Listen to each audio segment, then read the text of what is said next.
Hey, it's Phone Arena, and this is our video preview of the Samsung i5500.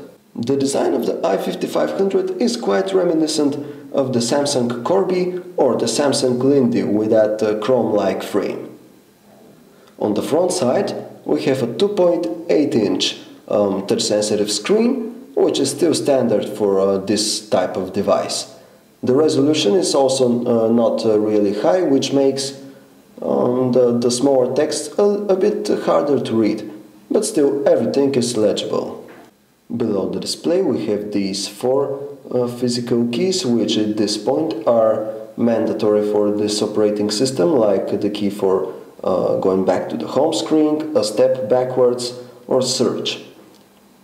You also have this D-pad, which is typical of Samsung's Android devices. On the left side we have a standard micro USB port. A little higher we have the volume controls. On the right, unfortunately, we do not have a camera shutter. On the back we see Google's logo, and on the top side we have a 3.5mm headset jack.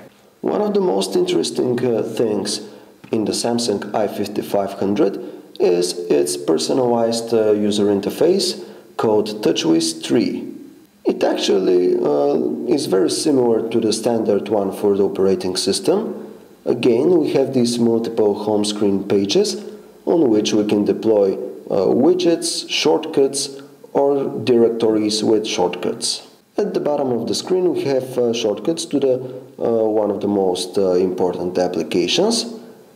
And from this button we access the main menu. Here you see it is again divided into several pages and not in the standard for Android way as a vertical list. This is pretty much everything we can show you from the interface of this device, because our unit is a very early one, a prototype, and a lot of the things are not running properly.